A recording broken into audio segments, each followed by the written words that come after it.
Yeah, okay. So I think everyone knows me at this point. I'm Eric. I've been visiting for the last couple of weeks. Today's my last day, so if I haven't met you, then I guess, we have today. But I think most of my conversations have been about like Majoranas and stuff these past couple of weeks, but I'm going to talk about a completely different subject.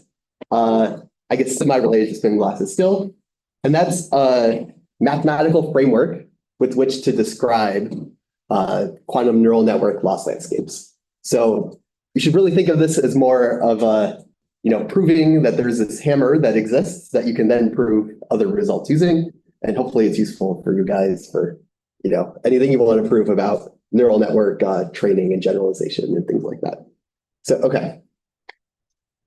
Before I even get to the quantum aspects, I want to first talk about classical neural networks. And I think there's this common misconception that people have no clue what's going on with classical neural networks.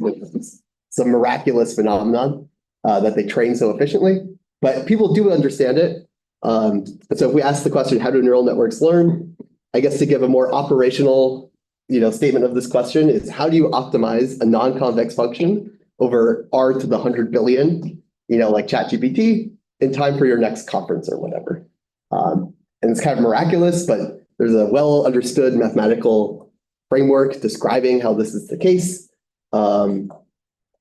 So if you haven't seen a neural network before, here's a nice graphical description. They have 10 to the power of 10 to the power of 11 degrees of freedom. 10 to the 11. Yeah, okay. Yeah, R to the 10 to the 11. Yeah. 100 billion. Sorry. Yeah.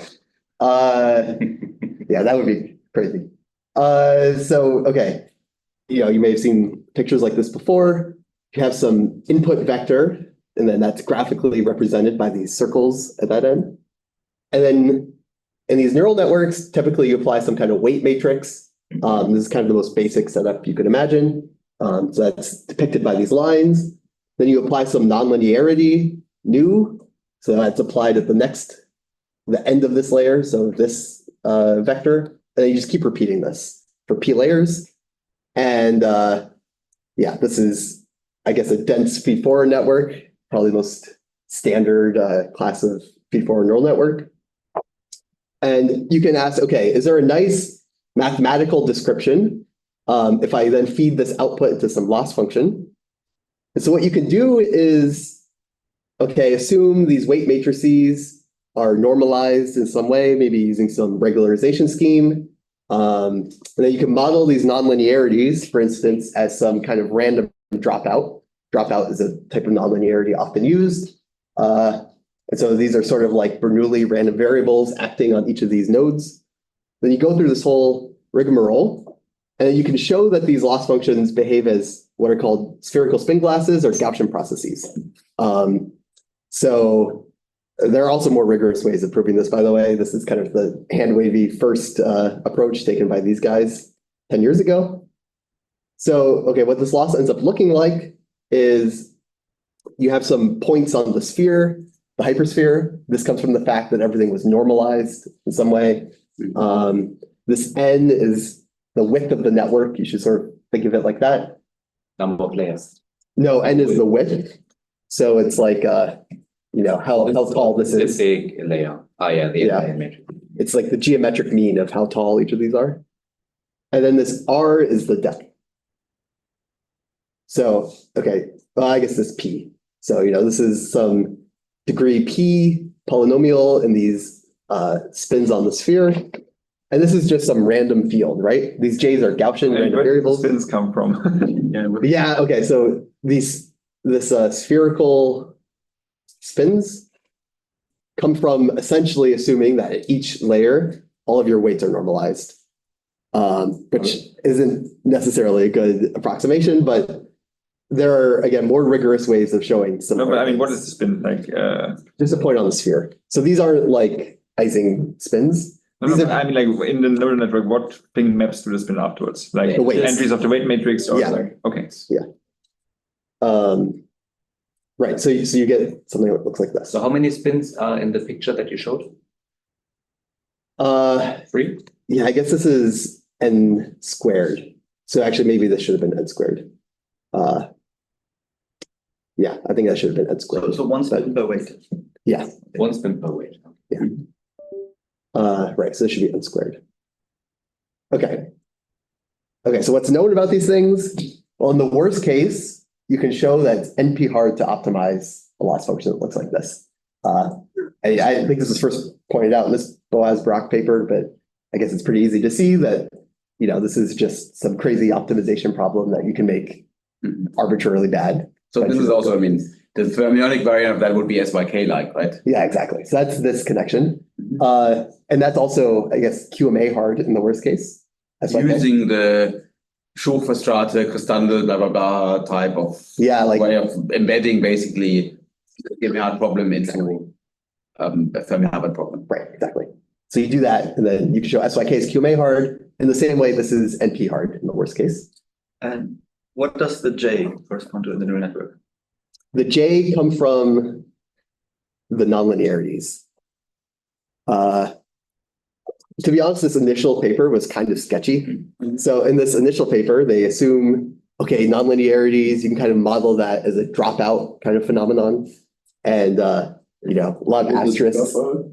Like you're randomly chopping off some of these, or zeroing out some of these nodes, essentially. This is not something like a specific type of new function, but yeah, you can make it a specific type of new function. People do use dropout, but this is like some kind of random dropout. Instead of typically when you do dropout, you're just like, or if you use ReLU, for instance, you're zeroing out everything below a specific value. Here, instead of that, you're just zeroing out random entries of this vector. with like the probability of dropout is not given by the value of the vector, but just Yeah, exactly, right. And you choose it so that this ends up being variance 1, like the probability of dropping out. Okay, but you can ask about the spin glass model, how easy is this to optimize in the typical case? So when you draw these J's from Gaussian, distributions, what happens? And there actually, it turns out typical case optimization is easy. In contrast to the fermionic setting, right? Okay, sorry, maybe I'm distracting. The quantum spin setting, yeah, you'll see it's okay, sorry, I it's a bit of a derailing comment.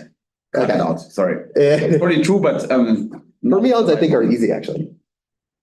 It's quantum spins are going to be hard. It's my guess. Okay, good. Well, quantum spins I know are hard. Fermions I guess are easy. Because of quantum easy. Yeah, quantum easy. No, I meant classically, but never. Oh, yes, yeah. Yeah, okay. So yeah, this landscape, I think I discussed with a few people beforehand, is like saturated with saddle points, not necessarily bad local minima. And so what you can do to optimize, you can show, this guy a few years ago showed this, that if you use Newton's method, so as long as you have some kind of second derivative information in your optimization algorithm, you can get around these saddle points, and then it turns out with high probability over this distribution, you can optimize these functions efficiently. Which distribution? This distribution of functions. Sigma is from the sphere. I think J's are your random variables. Okay, so J. And Yeah, J, is a Gaussian, and so this is a class of random functions. I see. Very good. Okay. Right.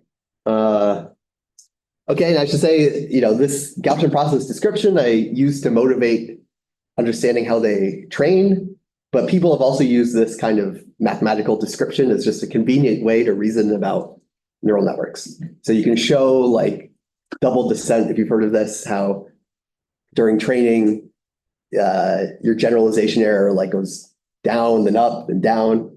All these like neural tangent kernel things, if you've heard of that comes from these Gaussian process descriptions. And so everything we know about neural networks rigorously essentially comes from the fact that you first map it to a Gaussian process, and then you prove things about that Gaussian process. Okay? So the natural question as someone who works in quantum is, okay, when you quantize this, what is known about that? And the answer is essentially nothing. Did you get a not commercially available iStock image here? Yes, I did. Hence the Getty Images copyright. Okay, what are some ways to see that this doesn't just directly apply?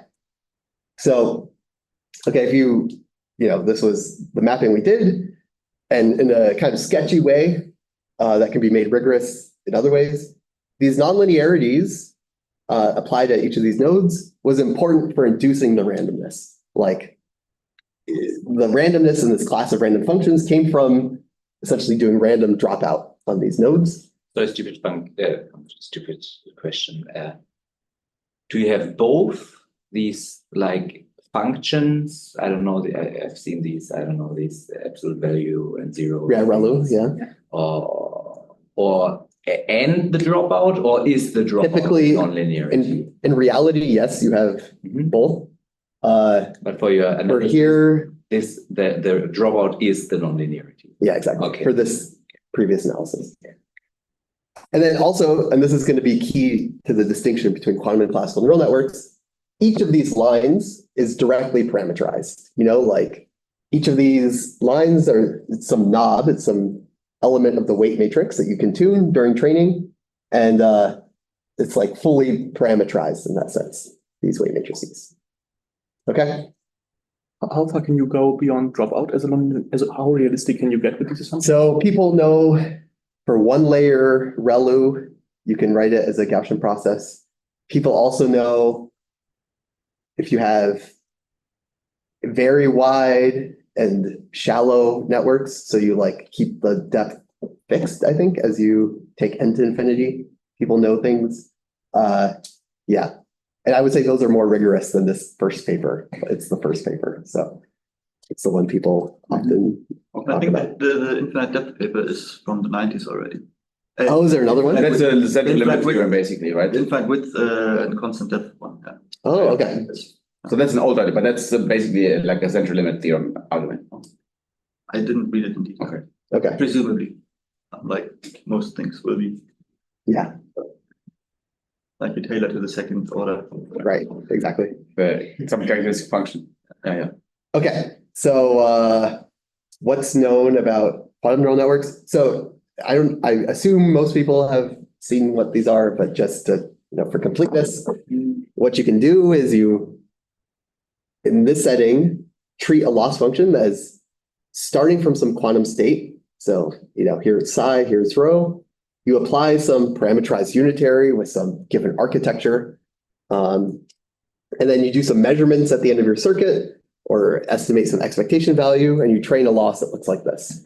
Or maybe some function of things that take this form. But generally, this is what people mean when they say, I'm optimizing quantum neural networks or whatever. And yeah, just to highlight how strange these things are in terms of their training performance. People talk about the fact that they have barren plateaus all the time. You might have heard this. Their loss function has exponentially small variance over, if you average over like a 2 design kind of ansatz. So that tells you that if you're to train, you need exponentially many samples in this setting. But then also in other settings, as a lot of you guys are familiar with, because you wrote the paper, if you have symmetries, for instance, you can get around this by essentially constraining your dynamics to live in some low-lying subspace. Can I ask, if you have a neural network, every node is just an entry in a matrix. And now you make every entry a qubit, right? In some sense, when you want to have the analogy. So instead, what's typically meant is, so that's one way, and typically that setting is like, okay, I want to do like HHL to make a classical neural network do its matrix multiplication faster or whatever. Because normally it would be easier in a quantum setting because everything is linear. So if you don't blow up your Hilbert space, effectively. Yeah, but then there's also the question of why would I run it on a quantum computer? Obviously. Yeah, okay. It would be easy. Yeah, but that would work. Is y a random variable or a measurement in the y basis? This is in this comes from this paper. It's just a measurement. It's like they measure in the y basis. Okay. For some reason. Okay. And then, okay, people know there are poor local minima in certain settings, particularly if you have a shallow network. So you can't just do like Y rotations, single qubit Y rotations to solve NP hard problems. Obviously, that doesn't work. The reason it doesn't work is because you have bad local minima. And then also people know that if you have very deep networks, you actually don't have bad local minima. So there's some kind of phase transition. I guess it was also discussed a little bit in this paper, where you stop having bad local minima. But also exponential current. Yeah, exactly. So not so good unless you have symmetries, which I'll get into later in the talk. But yeah, previously it was only known if you have exponential depth. And also people talk about quantum advantages in machine learning. So you can like map Shor's algorithm to a problem and prove quantum advantage. But then also often in these trainability settings, you have some symmetries, and often these symmetries can lead to efficient classical algorithms for simulating your system. So there are a lot of conflicting results, I would say, in quantum machine learning that essentially come from the fact that people look at these networks in different parameter regimes, like whether they're shallow or deep or symmetric in some way. And previously, these weren't really unified into a single framework. And so that was sort of the motivating factor for this paper. So we construct a model of these networks that then allows you to reproduce all of these previous results. And then we also generalize a lot of these results by using this very general description of quantum neural networks. Okay. All right. So, okay, that was a very long introduction, but so I'll briefly go over some of these previous proofs in QNN loss landscape literature. And then I'll talk about the main results. I tried to keep it as not technical as possible, but we'll see how that goes. And then at the very end, I'll talk about some of the actual new concrete stuff we're able to show by using this. In the end, it'll be a Weishart process description of these networks. Okay. Okay, so what's been proved previously? I guess I should say at first, okay, what are some issues with claiming that there are Gaussian process descriptions for these kinds of networks generally? Like the first thing you might hope for is that, okay, this initial proof technique for showing these are Gaussian processes might not work, but maybe there's another proof out there. But actually, there are known counterexamples, like these are strictly not Gaussian processes. And for instance, if you take these U theta to be Haar random, so this isn't necessarily a good choice of neural network, but you could in principle do this. And if these O are rank 1 projectors, then this is just this Porter-Thomas distribution that shows up in like supremacy experiments. So it's like an exponential kind of distribution. And that's just strictly not a Gaussian distribution. It's completely different. So not only are there no counterexamples, but these Gaussian processes are known to train well from the classical neural network setting, but we know quantumly that's not the case. And yeah, classically people don't typically talk about algebraic constraints, but does it? Because I mean the key issue that you sampled from the distribution to collect gradient descent. Yeah. In some sense, which fucks you with Bernstein. Yeah. But if you just have it classically, it doesn't matter how small your gradient is, because you can still compute it in some. Yeah, so that's also basic, like the argument that you can apply Newton's method to go on a Gaussian process, like to minimize the Gaussian process, would not work in the setting as well. Right? There could be a setting where you have a Gaussian process asymptotic description, but you have symmetries, for instance, such that these gradients are not exponentially small. So there are known settings where you don't have exponentially vanishing gradients. If you have, for instance, a really simple system that you can classically simulate. Yeah, that's typically the case. But that's probably not what you care for. No, but proving that this is like necessary is one of the corollaries of this. Like we show exactly when these things have Gaussian process descriptions, and it turns out they only don't have barren plateaus when you're in this classically simulable regime. I also have a question, but I think I asked this question on the next slide. Okay. Oh no, even one more slide. Okay.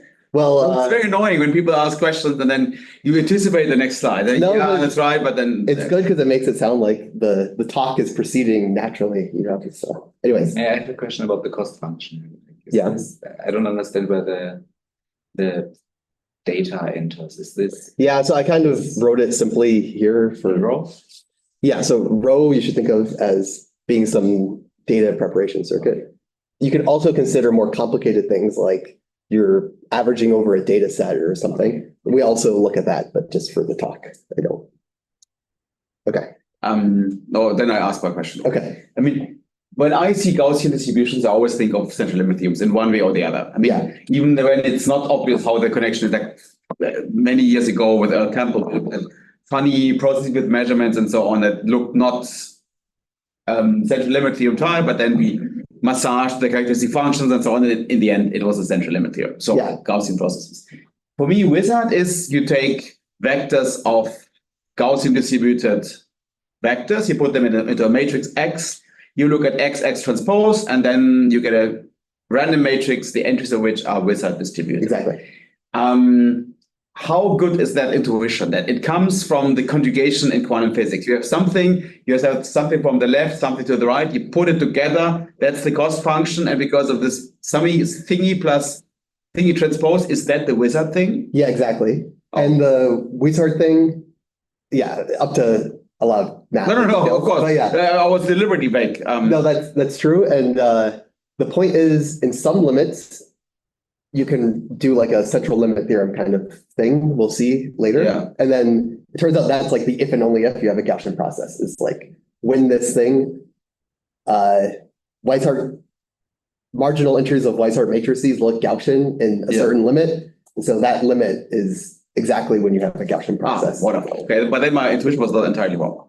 Well, maybe, but you're doing. Good.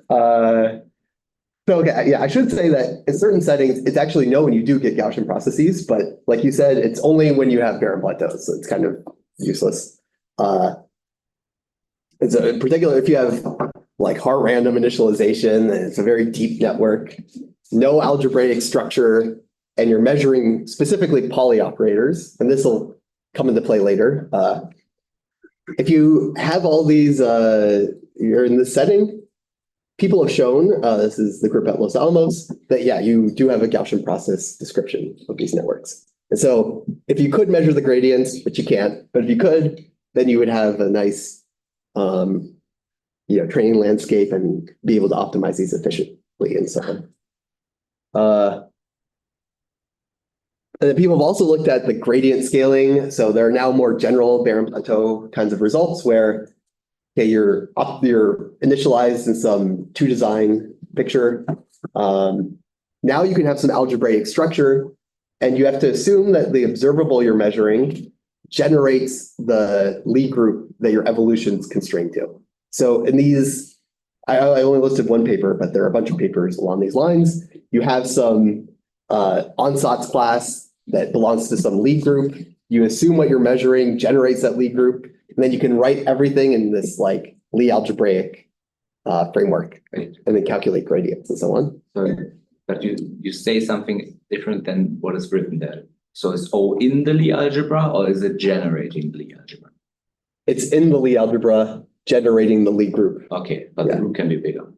Yeah. What do you mean? The group would be all generated plus O. Yeah, exactly. Yeah, O is not necessarily the only element. Anschuetz lemma. All the statement. Yeah, exactly. All right. Okay, then there's this local minima business that only showed you have bad local minima in the shallow regime. So if you have a very shallow quantum network, you initialize with epsilon approximate T designs, then you get this kind of terrible loss landscape that you can't optimize. Shallow for you means sub-exponential. Or so we were only able to prove things rigorously to log n depth. But after log n depth, you have barren plateaus anyway, actually.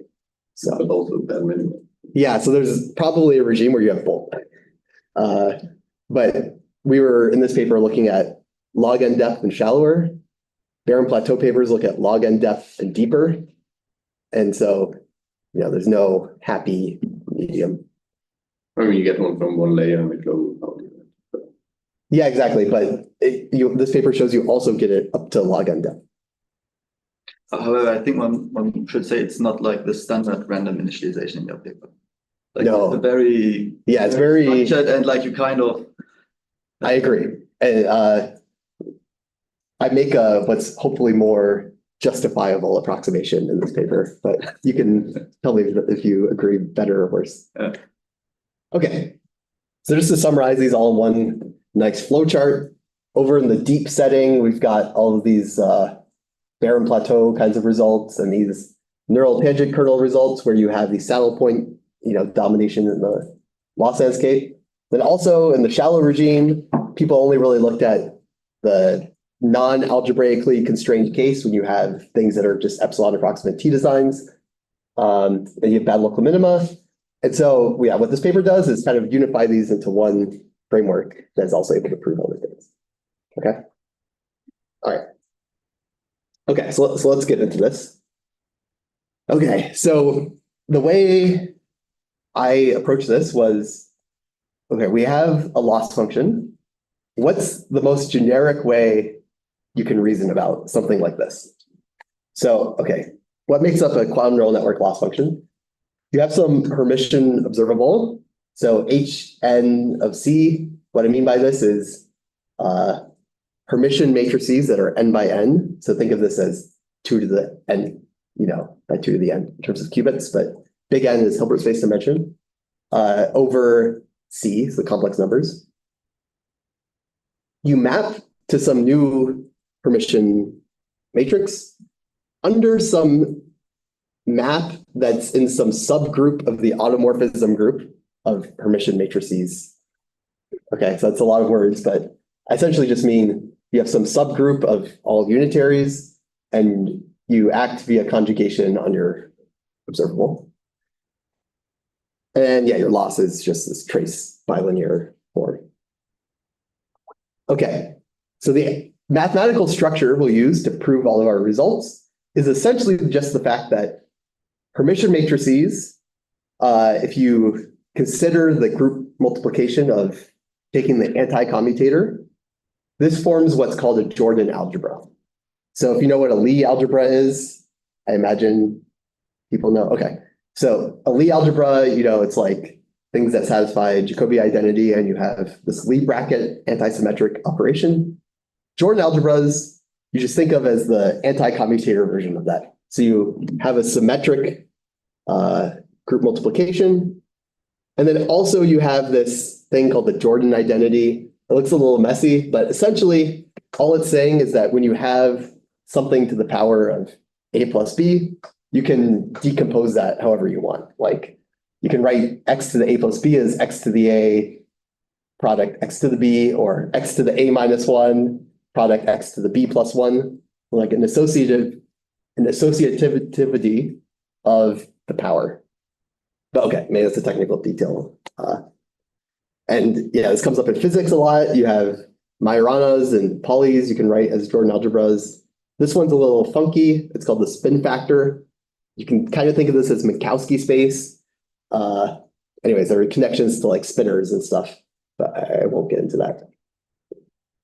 Okay, so what we do is we use the fact that any subgroup of this automorphism group of the Jordan algebra of Hermitian matrices, you can write as the automorphism group of some subalgebra of this algebra. So I said a lot of words, but essentially consider this subgroup G as the automorphism group of some subalgebra of Hermitian matrices. And I had to write path connected everywhere because otherwise it's actually not true, surprisingly. But if you add path connected, it's true. What would be an example of a non-path connected subgroup?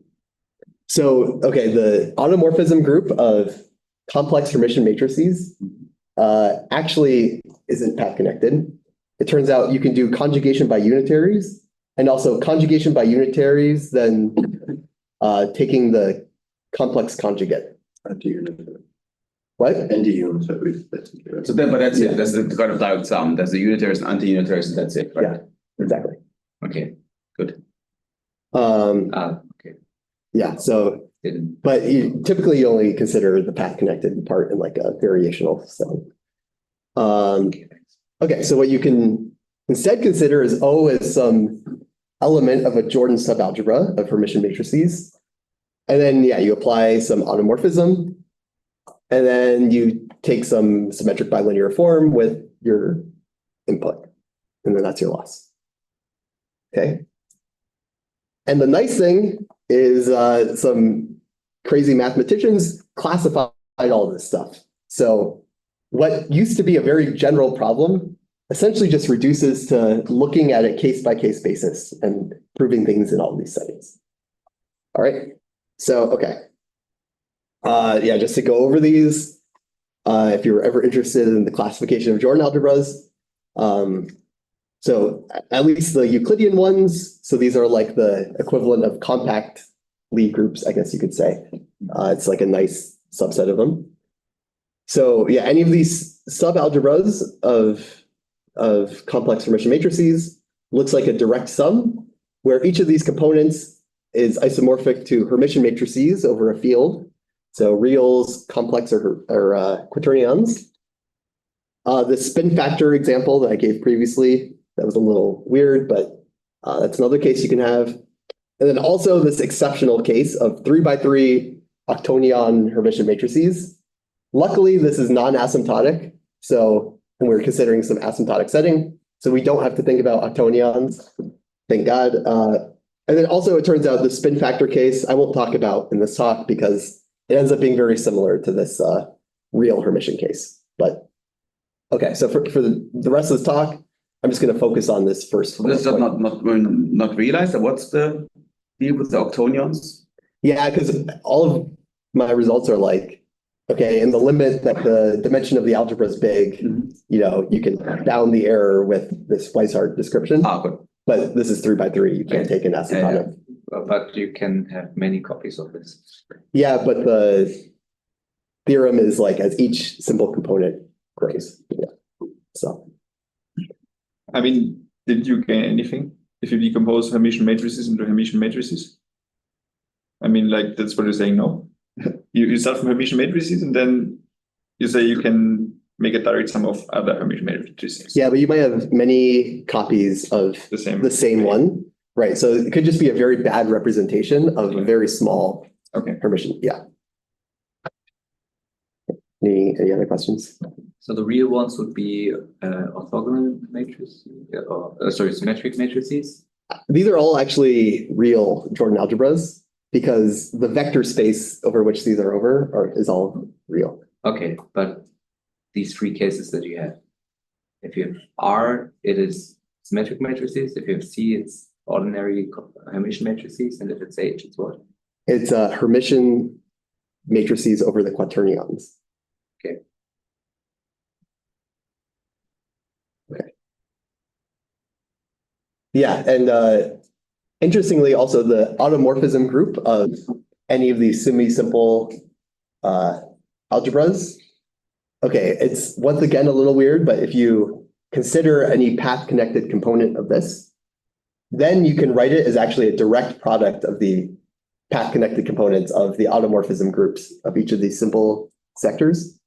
And it's what you'd expect. You get SON, SUN, and SPN. Okay.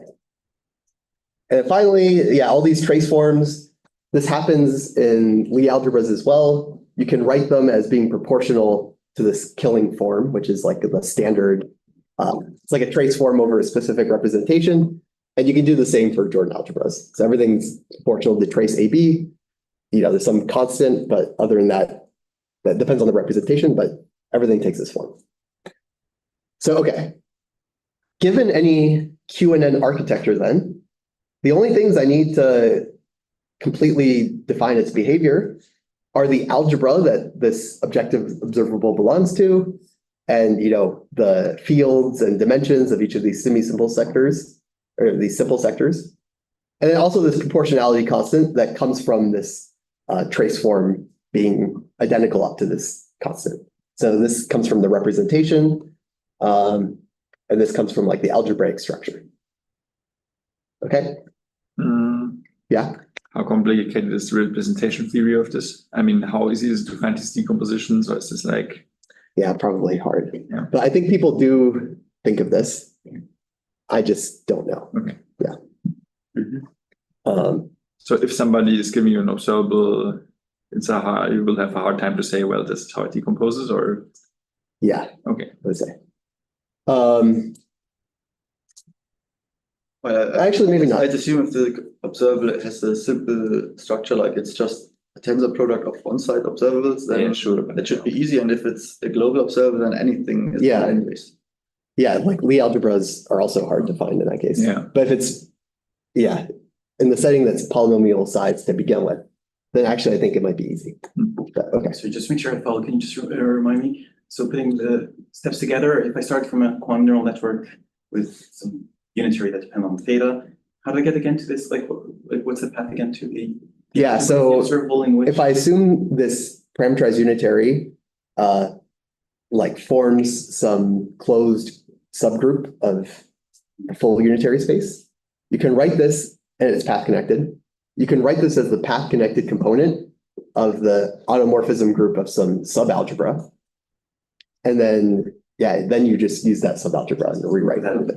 Why is it not a Lie algebra? Like, why are you using Jordan algebras, not Lie algebra? Let's see. Because Jordan algebras is what you get out of this, because O belongs to a Jordan algebra, not a Lie algebra. So another way to see this is if you have a very simple case of, also just practically, it makes things easier to prove later. Yeah, so the joint action on O is what you're considering. Exactly, yeah. And the O has to be part of the algebra, or you can just assume it to be part of the algebra because you don't lose any. But because you started with the unitary, right? That Yeah. measure that's observable at the end. Is it an assumption that the observable has to belong to the algebra that was determined through this the unitary? Yeah, so I guess formally you should think of this as just motivation, but then, right, then you say, okay, O belongs to an algebra that has some automorphism group, which essentially is all the ways you can act on that thing in the algebra and keep it in the algebra. And then, right, like this. So as an example, can I just like think of like you take the polys on the first qubit, Mhm, they will make up some sort of Jordan algebra, mhm. and then you take any observable on the first qubit, you can expand it into this, or does it have to be something else? Yeah, exactly. Okay, good. And why is it not Lie algebra? You said, oh, that's not contain a Lie algebra, but then a Jordan algebra. Yeah, because complex Hermitian matrices aren't a Lie algebra. They're, But the anti-commutator to Hermitian matrices is not Hermitian, but the commutator is. yeah. I mean, the easiest way to see it is like, if we're considering symmetric matrices over the reals, there's no easy way to write that as like belonging to the Lie algebra SON. Oh, did Okay. Yeah, so because of all this, we call this Jordan algebraic Weishart system. Really, it's a backronym. I wanted to keep the nautical theme from my previous paper with words, but okay. Yeah, you don't know what a Weishart matrix is, so I'm gonna discuss that now. Is it Weishart or Wishart? You're probably right, because you're German. Yeah, but- I had the same complaint. Yeah, It's presumably wizard. It's like, how is the model called where you have a ZZ interaction with classical spins? Well, ZZ with classical spins, I think. Using Oh, thank Either Ising or Ising. Yeah, that's my point. It's not Isaac, it's Ising. Even though everyone says Ising. the English speakers took over. Okay, so yeah, the main result is given this mathematical description. Ah, very good. That's what I meant. Right, yeah, exactly. I prepped. So I did thanks for the annoy you leading with the question. statement that came later on. Yeah, it wasn't one slide later, so it's Oh, yeah. okay. It was okay. Right, just what this distribution is. If you have Gaussian matrices over some field, and they're n by r with IID entries, yeah, this XX dagger is Weishart distributed or Weishart distributed. And it's parameterized by this degrees of freedom parameter, which is the second dimension of this matrix. So have to rank. Yeah, up to a certain point. Yeah. And yeah, you should think of this as like a multi-dimensional generalization of a chi-squared, right? Like, in fact, the diagonal entries of W are IID chi-squared with R degrees of freedom up to scaling, but yeah. Okay, so here's the main theorem. Once you have this Jordan algebra description, then you can show that asymptotically the loss has this random field description. So yeah, given this Jordan algebraic description, you can write it as a sum of components over these, alpha over all these simple components. And then, okay, what this I alpha is the proportionality constant from this inner product. So this comes from the representation. That's basically again kind of corollary of Schur's lemma. Yeah, well, it's like a Jordan algebraic version. Yeah. Okay, this is just the mean eigenvalue. This is your initial state projected into this simple component. And this W is, Weisart distributed over this field associated with this this simple component.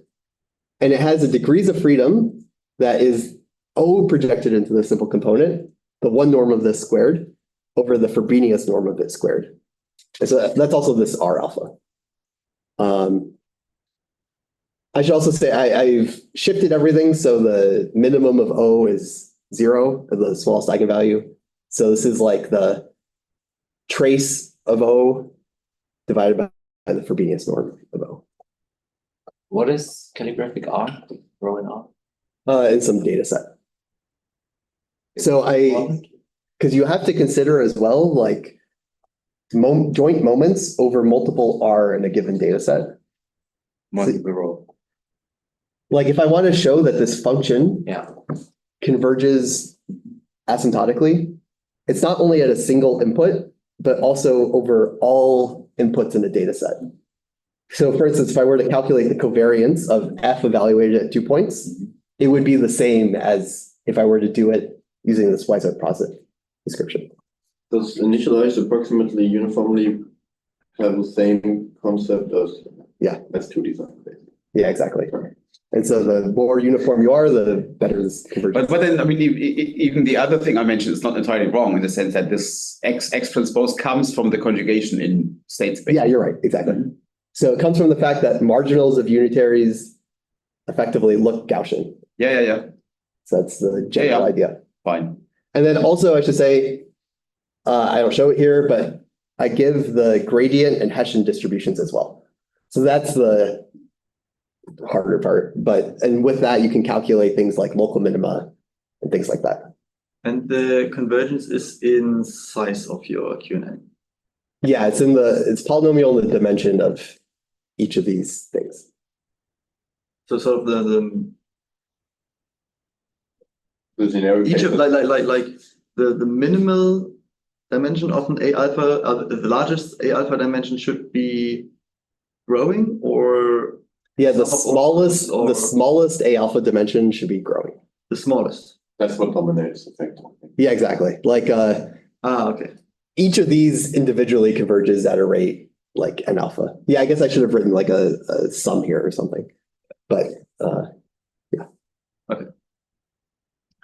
Yes. Sorry, the basic questions. For like how should I think of this T-design initialization? Should I think of it as like if I have some parameterized circuit with some parameterization, I need to make sure that the structure of the circuit is such that I generate T-designs if I pick the unitaries at random. Yeah, exactly. So I give it in more detail in the paper, but the idea is you have a network with parameterized rotations, and in between each of these parameterized rotations, you have, for instance, like a checkerboard kind of circuit of some depth, and that gives you a T-design or an epsilon approximate T-design. What's a checkerboard? Like just if you just have two local gates arranged kind of in alternating even and odd pairs. Like the stacker, like Brickwork. What? Yeah. Brickwork. Okay, yeah. But then you only get kind of the full unitary group mode. Yeah, so that's the case. That's the case in for the not symmetric version. There are papers showing how to give it to you for general like Lie algebras, but it's more of just a model where if you have a circuit that's kind of initialized independently from your observable that you're measuring. Am I right in saying that like what you're doing is, I mean, you basically do the Heisenberg evolution instead of the Lie algebra evolution of the case effectively, but all of it translates somehow, like for every Lie algebra that you define via unitaries. Yeah, it's You kind of because, get the Jordan algebra if you additionally consider the observable. yeah, exactly. Because the automorphism groups of these Jordan algebras are Lie groups.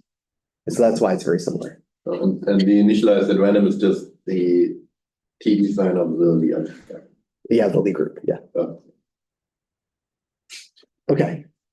So I'm now gonna end with talking about like what are some things you can use this for. Okay, well, one thing is you can show barren plateau results in like literally 2 steps. It just comes from what the variance of a Weishart matrix entry is. And in fact, this actually generalizes previous barren plateau results. So I guess just to say more specifically what this is, this is like how mixed O and rho are when you project into any given simple component. So I think in a lot of these barren plateau papers, they call this the G purity. So it's like a symmetric version of entanglement, or like a symmetry group dependent version. And this is the dimension of the Lie algebra you're evolving under. But now, previously people had to assume that this O belonged to this Lie algebra. But now if you do this decomposition in terms of Jordan algebras, you don't have to assume this. What happens if it's not in there? The previous techniques people used essentially just looked at, okay, write everything in the like Lie algebra representation. And if O is in the Lie algebra, it's just the adjoint action of the Lie group onto elements of the Lie algebra, and then you can take variances and stuff. But if that weren't the case, their techniques just don't work. But they also have What like happens in some, your technique? Kind of like, what does now happen? If it's not in the Lie algebra, do you get more barren plateaus or less? You have an expression, and it's whatever this evaluates to. So like, But like, I mean, I'm assuming if you calculate the number of alphas of your Lie algebra, right? So Yeah. it's gonna come, and now if you afterwards compute the same for the Jordan algebra. Yeah, you if get the O is same- in the Lie algebras, then You get the same answer. And if they are not, you get less. I'm figuring. you get a different, you get the same answer, but it wasn't proven that this was the answer if that wasn't the case. Like in other words, okay, just as a simple example, let's say O is a real symmetric matrix and you're acting on it by SON rotations. Their results couldn't say anything about what the gradient scaling was in this case, because real symmetric matrices don't belong to SON. And you can't just like multiply by I to make it SON, right? Because it's real. But they would decompose it as a sum of. Yeah, so SON. there is a way. And then they get the cross correlate, like then they get the variance and the covariance kind of. Yeah. So there's this paper looking at match gates, right? And so this kind of unifies all of that into the single expression. Right. So so I didn't talk about it in detail, but there were a couple of results that looked at barren plateaus outside of this Lie algebra setting. And this kind of unifies it. So I don't know much about this, but if the dimension now grows, this is exponentially small. Yeah, exactly. Like if, So right. on the one hand, you don't want this because you have barren plateaus, but earlier you said, I want this. Why do you want it? You need this, otherwise it's simulatable, basically. Exactly. but the rare generalizations already, I thought they already did that. How does this relate? So they did it for the case of match gates. Principle. So yeah, that was the example I just gave. But if you have, for instance, a Majorana Hamiltonian, and then you act on it with SON rotations, then you can prove what the result is, but it's kind of weird because you have to do this decomposition into like things left invariant by the adjoint representation or like by the adjoint action of SON on Majoranas. Okay. Yeah. Will you give like an example? Or because I mean, like, what do these like factors associated with the alphas look like if I project onto this? What would like such a projection look like in a typical example that is like conceivable? I mean, like, how do these subspaces look like? You mean like generally? Generally, if you picked a random row and you had this symmetric case, it would just look like these would be very small and it'd be bad. Yeah. No, but I mean, just like I fix some observable, I don't know what a good observable is, like a project onto like a random state or something like this. How would this projected down onto some of these factors look like? But okay, let's say like this. If I have like, for example, really the port is on the first qubit, symmetric algebra. What is like the subspace associated with this? Then it's just SU2, I guess. Right? No, but I mean, like if I project onto it, I mean, where is it in the space? If I have to make a basis for it, like for this, like this factor in a direct sum.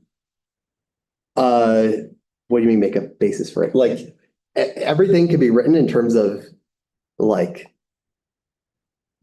functions on SU2, right? Like you just rewrite, you leave this terrible representation of SU2 in n qubits, and you move to this like simpler setting, and then this I alpha ends up being the proportionality factor you get from taking traces. I think like, so my question is, I think just like much simpler, right? Because you're saying this O alpha is you project your observable onto like this factor in the direct sum associated to this alpha. Yeah. A alpha. Oh, you're asking like how you do that? Yeah, exactly. I mean, yeah. So some people say project on the symmetric subspace, and somebody can write you down a basis for the symmetric subspace, and then you can do this. I mean, like, what would this look like for these algebras? You take basis elements of, okay, in this case, like Hermitian matrices, like 2x2 Hermitian matrices of how those are represented in your larger Hilbert space. And then you do this like sum over all of the basis elements of each of these simple components, like call them EI. You do sum of EI, your operator, EI dagger, I guess. And then you use some normalization so that whatever normalization you pick ends up changing this I alpha. But this is like the equivalent of this, what's it called? Reynolds operation. You project into the algebra. Yeah, but it also works for a Jordan algebra. Like you can do a similar projection operation. So it's essentially the same as a Lie algebra case. Okay. Yeah, I guess that was the quickest way of saying it. Okay, it's another thing that you can say with this description is exactly characterize when these are Gaussian processes and train well. Like I said earlier, you might hope that there'd be a case where these don't have barren plateaus and are still Gaussian processes, but the answer is no. So yeah, essentially the condition is whenever the rank of W grows to infinity, then you get this kind of central limit theorem behavior. And it turns out then this ends up being a Gaussian process. And you can check then, okay, when this is high rank, what do your gradients look like? And you only don't get barren plateaus if the dimension of each of these sectors is polynomial n, is like small and it's classically simulable. Okay, so. In principle. Is Gaussian process equivalent to having no? So it's not strictly equivalent, but to what? Having no bad local minima. In this initial setting I showed, that is the case. Here, yeah, it's not necessarily equivalent, but I can talk about minima generally, and this also holds for when R goes to infinity, so if you do have a Gaussian process. So in this old paper, someone is not muted. In this old paper, we looked at this density of local minima for these networks, and we showed that they have this gamma distribution. Here, R is actually the same as this trace of the one norm of O squared over the Frobenius norm of O squared. And yeah, you get this like clustering of minima away from the global minimum until you hit this overparameterized phase. So now in this symmetric setting, what you can prove using this Hessian and gradient information as well, is that you get effectively the same kind of behavior. You get a convolution of these gamma distributions over all of your underparameterized sectors. And so, yeah, to be in a trainable regime, you essentially need all of the number of parameters you have to be greater than all of these R's, which come from each of your sectors. Okay. Yeah, so based off all these results, I don't know, people have kind of been looking for an operational definition of trainability given some quantum neural network architecture. And so just to boil down, like when these networks are trainable, essentially it comes down to needing the number of parameters you have to be greater than the R alphas in each of these sectors. These beta alphas come from whether you're over R, C, or H, so it's 1, 2, 4. And then this is this generalized barren plateau kind of scaling. And so these are the two conditions you need to have a trainable class of networks. And essentially, it boils down to it needs to be in a setting where the dimensions of all these algebras is only polynomial n. So if you knew what these algebras were ahead of time, you could just classically simulate I mean, this. both individually are pretty pointless, right? Huh? Like, if either of those is true, your cost function is pretty pointless, right? In some sense. Yeah, exactly. Yeah. Yeah, so that's the point. It's bad. Okay, so I just wanted to end really quickly with, does this mean there's no hope? And maybe I'm too optimistic, but I don't think that's necessarily the case. So not only are there all these results that say, okay, if you know ahead of time kind of what the structure of your problem is, you can train efficiently. So for instance, this like Robert Wan paper on learning shallow unitaries, you can imagine if your data was generated by a shallow unitary and you knew this ahead of time, this gives you an efficient learning algorithm for learning the structure of the circuit generating this data. So that's one specific example that's maybe very quantum focused. But also you could imagine having some kind of algebraic structure hidden to any, classical person running this experiment. So one example of this is, there are these like many-body scar experiments or Hilbert space fragmentation experiments. And essentially what happens in these settings is you have some hidden structure in your Hamiltonian evolution, and you get this decomposition into simple sectors essentially. And you're effectively exploring a low-dimensional space, but you don't know ahead of time that this is the fact. Like you have some terrible representation of this low-dimensional space. But this is like more like a metaphor. Yeah, so you could imagine some situation like this. I don't know any natural situation like this, but you could imagine some situation like this. I mean, then you basically have a different question. I mean, so What do you mean? like either you need to argue that you can like have determining the direct sum structure of an arbitrary QA, you could probably show some hardness for it potentially. But if you can show some hardness for it, and also VQAs cannot learn their own structure in some sense, right? I get how like. Yes, of course, you can't simulate it potentially because you can't find that components, but just because you can't simulate it, that does not mean something. I think you could learn though is like a assured transform kind of thing. I had some like vague ideas on this that maybe we can talk about after, but okay. It's also kind of a constructed instance where it works. But at least it's not just Shor's algorithm, it's something a little bit different. And the other place you can find an advantage is just say, okay, I give up on having an advantage during training, but given an efficient training algorithm that may, be the same runtime as a classical simulation of your network, you could then say, okay, during inference, when I actually run this and deploy this, I then have a polynomial advantage or whatever. So yeah, it's not great news, but I would at least say that there are some, regimes where you could hope for a quantum advantage. Wouldn't the easiest argument just be to not have unitaries in that form of proximity defense? I mean, Yeah, so you still have this is this problem independent training. So, right, another thing I didn't write up here is you could do warm starting. So if this is what Alyssa and I are. No, but if you just take a circuit design that's not like no wrong starting, you just still randomize initially however you want, but if you just take a circuit structure that is not an approximate design within your golden algebra, all your results, like, I'm not saying that this would help, but all your results would not. Yeah, that's true, but I doubt it would help unless you're effective, like, Sure. you can always pick a distribution that will work because you can just pick the constant, you know, So like, do you think the algebraic hidden structure will, like, help? what do you mean? help? Do you really think that hidden algebraic structure might be useful for sailing?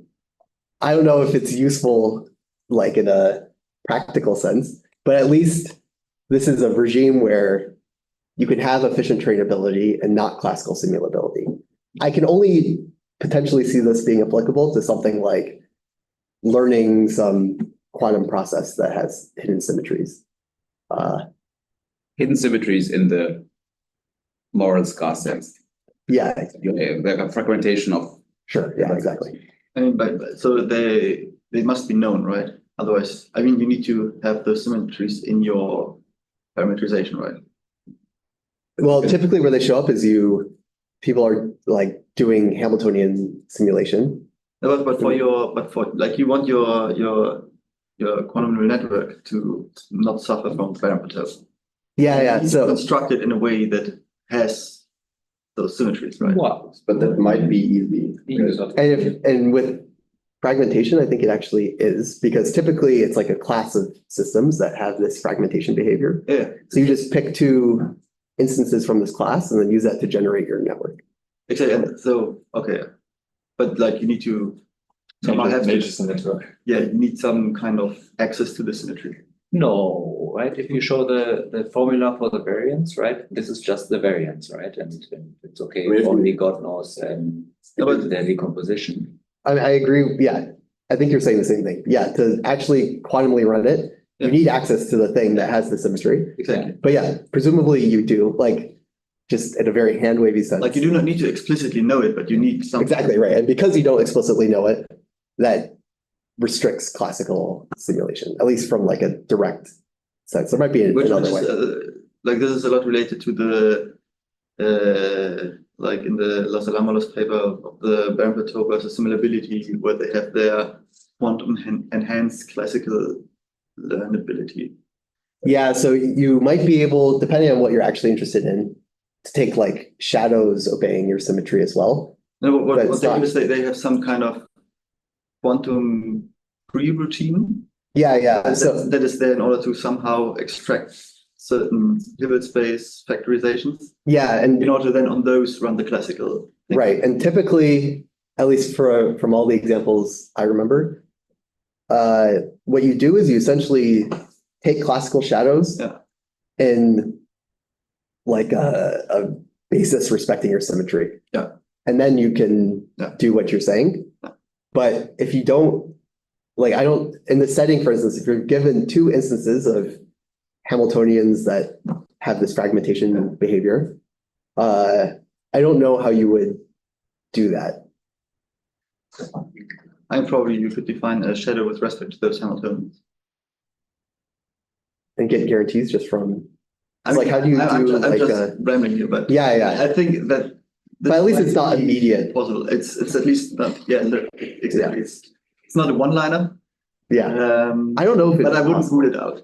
Yeah, I wouldn't roll it out either, but I don't think classical shadows necessarily works. But we can talk about it later. You wouldn't, like, as long as you have Baron-Plateaus in all your subsectors, you wouldn't get anything meaningful potentially out anyway. No, right. But if you have the right kind of fragmentation Yeah, yeah. behavior, So, you would. Yeah, I think all this is under the presumption that the fragmentation is such that you can use it practically. Yeah, for exactly. something, so you don't have Baron. And can you use warm starting here? Yeah. Warm starting to the list. So this, But this, then it's probably. yeah, exactly. I see. Yeah, which is what it should anyways do, but yeah. Yeah, yeah, exactly. Okay. That was a good discussion slide. All right, and just to briefly mention future directions. So, okay, really what this is it just provides like a nice description of these loss landscapes. And so using this description, one might hope for being able to prove like generalization kind of performance guarantees. we show trainability, but we don't really give convergence rates if you were to use like gradient descent to hit a local minimum, how quickly that happens. You could also imagine training algorithms taking advantage of the fact that you have this Weishart kind of landscape to maybe more efficiently hit a local minimum. I wouldn't say a global minimum. And then also something a little more out there is given a system, like maybe in this Hilbert space fragmentation setting, can you learn algebraic properties of these systems, either using a learning algorithm or by measuring some of these quantities that we know then relate to properties of the algebra that these things are constrained to live in. Yeah, you can measure the variance. Yeah, exactly. So, right, you can measure the variance and maybe deduce some things like the dimension of your algebra or something. Okay. So anyways, yeah, thanks for having me. And any other questions, feel free to go. Yeah. You mentioned local minima. Mhm. Do you have an explicit Yeah, so function for the, I mean, I'm assuming quite some, I mean, you have the randomness assumption, I guess, but do you then get a specific function for the likelihood of, or the ratio of minima to saddle points or anything like this? yeah, so okay, you can generalize it to saddle points, but it's a mess. But this is the local minima distribution. You get like a convolution of gamma distributions. So in the case where you don't have any symmetries, this is these older papers. Essentially, you get a clustering of minima really far from the global minimum. And then when you have enough parameters, you hit this phase transition where it's over-parameterized and you have good minima. And this is quantitative or what? This is proved, and then this is like a cartoon of the result you get. But yeah. You do this cat's rice formula business to taking this spin glass description. There are ways to then look at where the local minima of this are with high or in expectation, and also with high probability. But here this is just an expectation. Yeah, it's voodoo. No, I mean, what I would want is just that there should be some basic function in number of parameters to number of local minima that are not global. Yeah, that okay, this is all proportional too. I also have the constants, but yeah, that's what this is.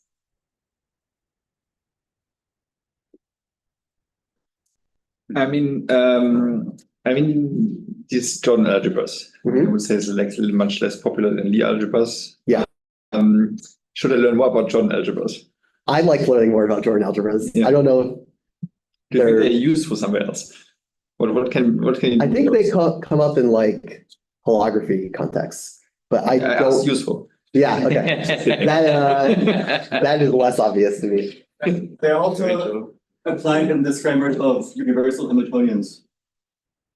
Oh, okay. Universal Hamiltonian. You mean in the qubit and so on. qubit in the phasecraft sense? Well, not really phasecraft, but Yeah, but to the qubit sense. yeah.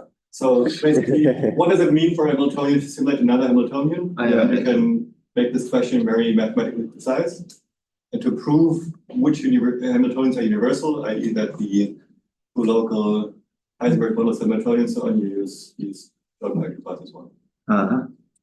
But So- it's, I mean, in the practical sense, it's tricky, but Cool. Nice. I mean, that's practically enough. Yeah.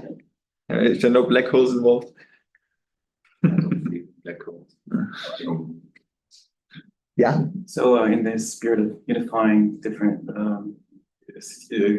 settings, situations, if I imagine a classical neural network as embedding that into some quantum system, you can imagine just even on the diagonal of some systems, I would imagine you'd need to take your qubits no longer to be qubits, but high dimensional things where I encode some classical values, and I have some classical network. So can I picture, using your framework, can I picture a classical neural network? Yeah, it's a little hard because the setting is just so different. So,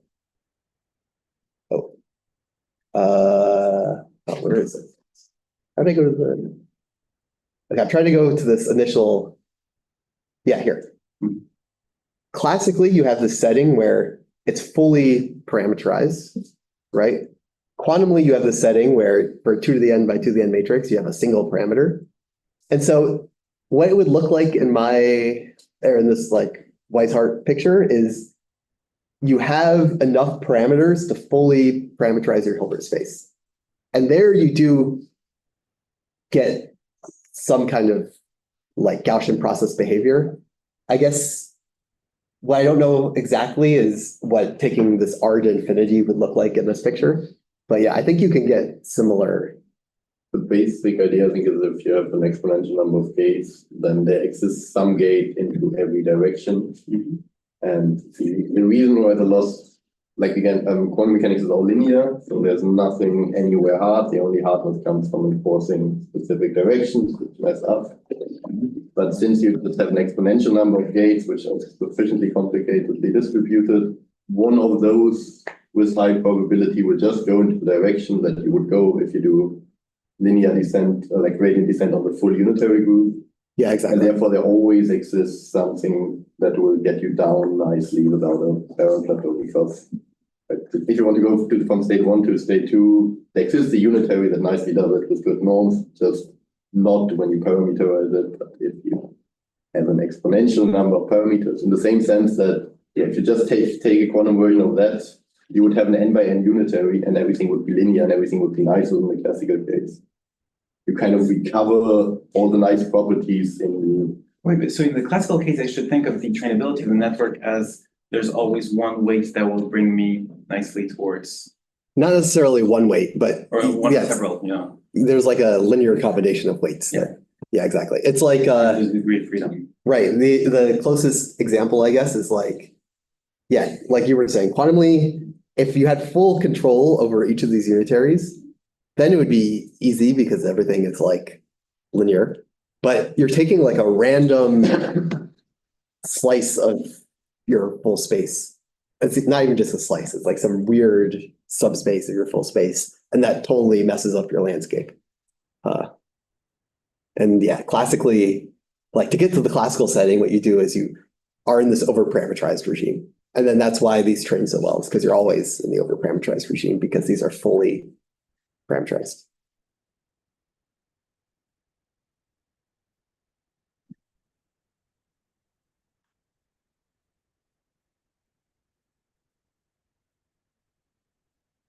Yeah, we had lots of questions. Yeah. We can also close the formal part and then have more questions. Okay. Thanks so much again. Yeah.